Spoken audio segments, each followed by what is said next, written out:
Hello, good morning. Welcome to Glasgow Raiders Nation, guys. It is match day. We are going to play Dundee United at lunchtime today. Obviously, we spoke about that game last night on the podcast. If you didn't catch the podcast, go back and check it out.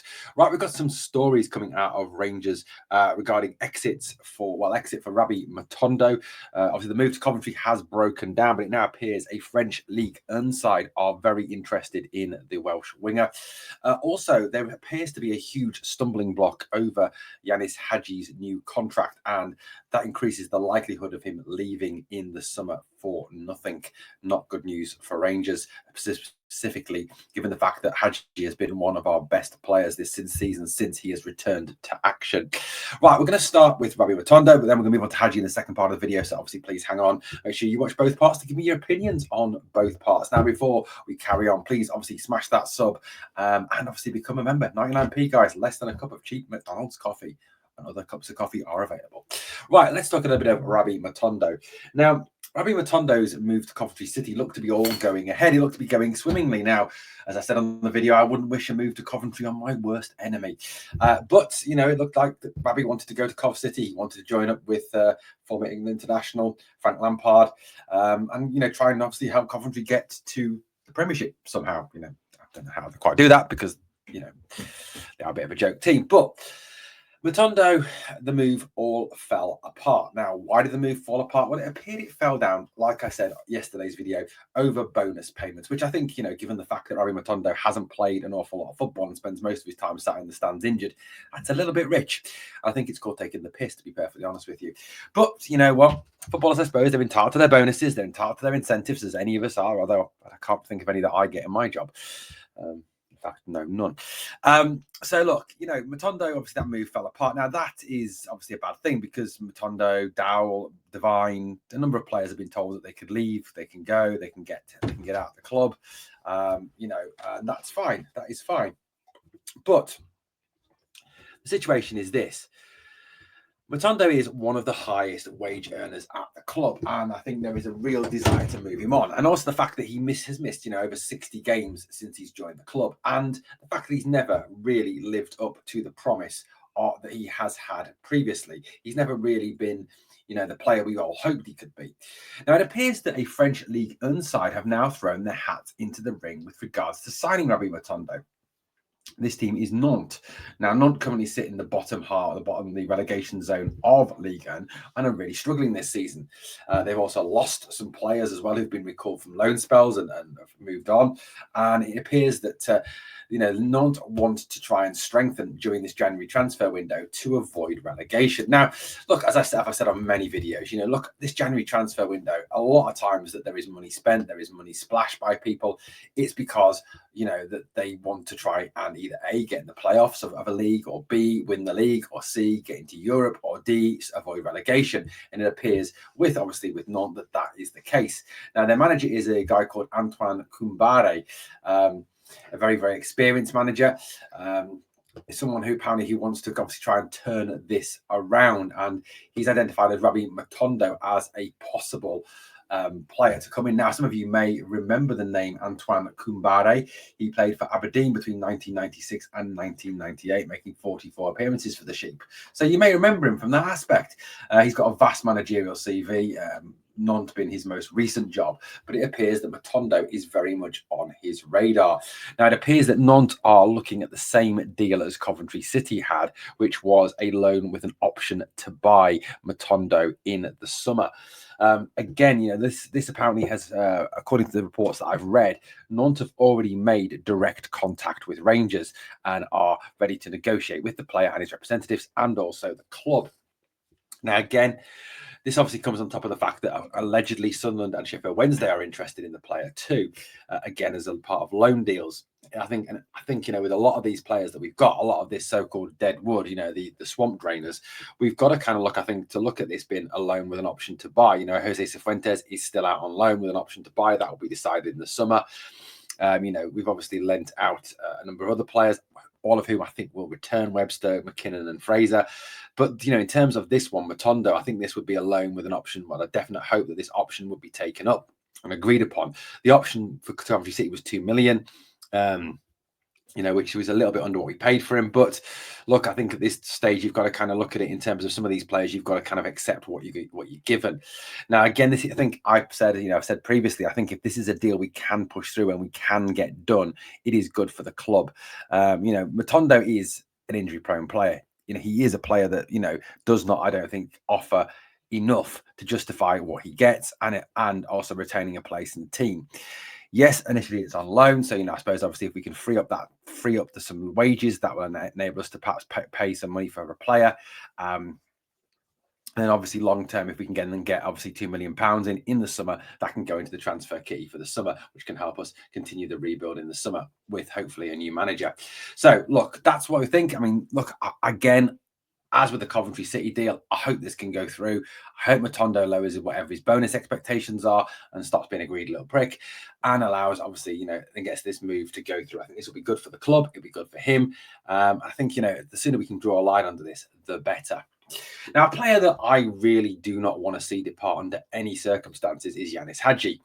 Now, Yanis, look, I've supported Yanis all this season. Go back and watch the videos from before he got back into the team.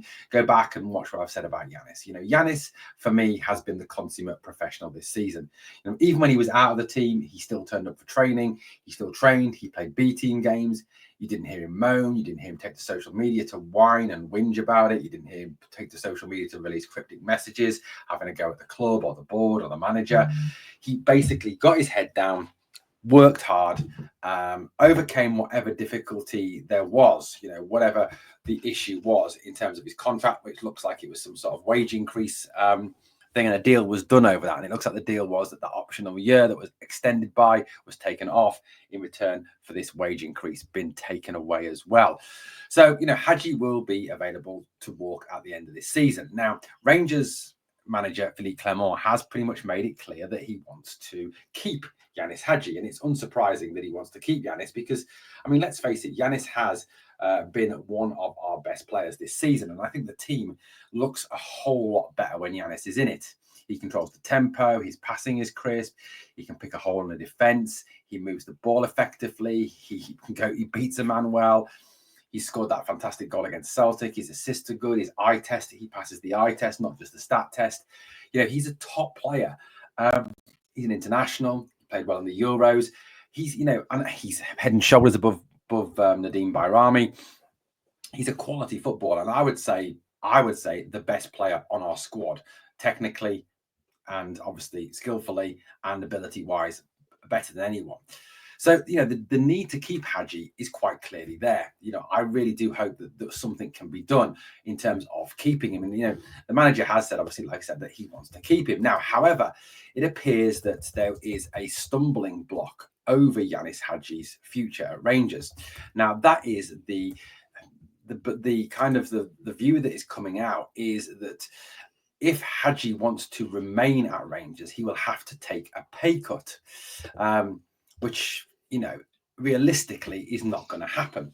Now, Yanis Hagi is currently on £21,000 a week at Rangers, which by no means, is a shoddy wage. It puts him on over £1 million a year, but he's certainly not the highest wage earner at the club. Now, you can consider how important he is to the team, which, he clearly is. He is very important to the team. He's, like I said, one of the better players. I think the team looked poorer, without him in the team. Now, if you consider that James Tavernier is on £30,000 a week, you consider that Cyril Dessers is on £27,000 a week. Václav Černý gets £27,000 a week. Dania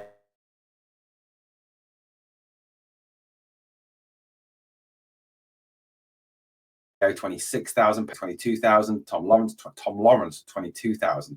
All those players are paid more than Yanis Hagi. Yet I would argue that none of those players, with perhaps the exception of Václav Černý, are of any similar ability or similar standard to Yanis Hagi. So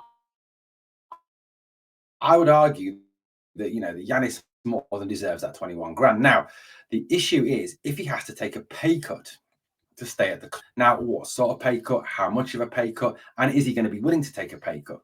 Now, if you consider that he's probably going to be a free agent at the end of the season, then he is going to probably get offers from teams that will be able to offer him far more than Rangers can offer him. Now, look, and I know some fans will say, well, if he's not willing to stay, so I'd ask them this question: how many of them would be willing to take a pay cut?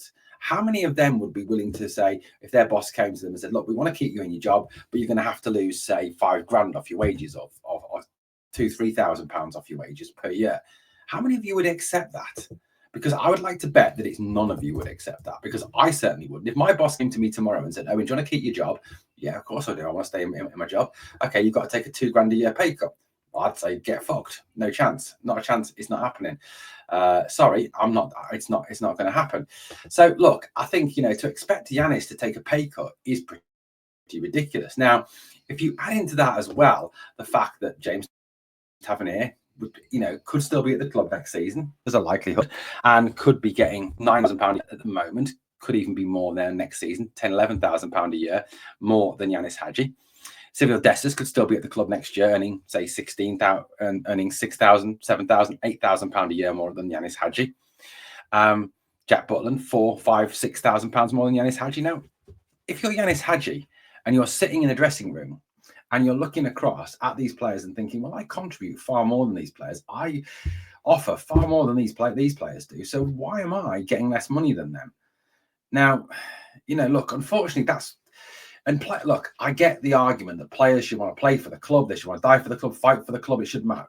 Unfortunately, it does. Like I said to you, any job, you are not going to work for less money. You are not going to. And if you sit in your staff room at work or your canteen or your lunch break and you sit across and you see someone who does less work than you or does your job not as well as you, getting paid more than you, you're going to have a bit of resentment there towards them.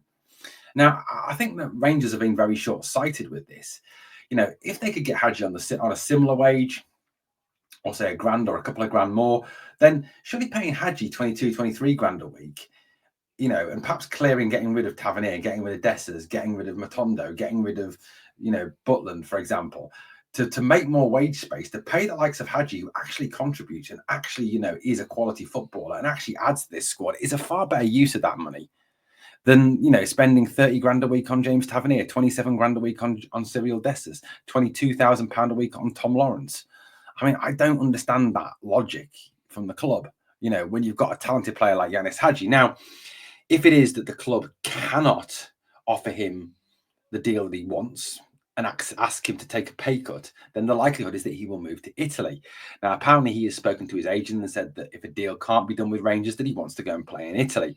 Now, given the fact that Fiorentina were interested in him last transfer window and the move broke down over agreement on transfer fee, there's a strong likelihood that a team like Fiorentina, for example, may come back in for him and may offer him a decent wage, and he's more likely to take it. Rangers here are really going to, I think, basically, cut your nose off to spite your face. They are being absolutely ridiculous and very short-sighted. And like I said, I don't see how you can justify paying James Tavernier 30 grand a week, Cyril Dessers 27 grand a week, Tom Lawrence 22 grand a week, when they are nowhere near in the same class as Yanis Hagi. They are nowhere near the same talent level or ability level as Yanis Hagi, and they don't contribute the same qualities and the same skills and the same techniques that Hagi contributes. I mean, for me, if you are a sporting director or you're any sort of person, you are sitting there thinking, well, I'm happy to pay Dessers 27 grand and I'm happy to pay Lawrence 22 and I'm happy to pay Captain Useless 30 grand a week. Yeah, I don't want to pay Yanis Hagi anymore. I want to pay him less. Then you are quite clearly an idiot. So, it is a major worry. And there is a strong likelihood, like I said, that Hagi could very well walk for nothing. And yet again, more bad business. Even if we could say get him 23 grand a week, 24 grand a week, and then sell him in 12 months' time, you're going to get 4, 5, 6, 7 million for him. It's bad business. And this club has been ruined by bad business and bad transfer deals and bad financing and bad contracts. Hagi would not be a bad contract and it would not be a risk. And for me, the board are being, and Coppen and whoever, if it's true that they're trying to get him to this wage to stay, they're being absolutely ridiculous to go because we're not going to give you them your value. And to me, that is ridiculous from the club. It really genuinely is.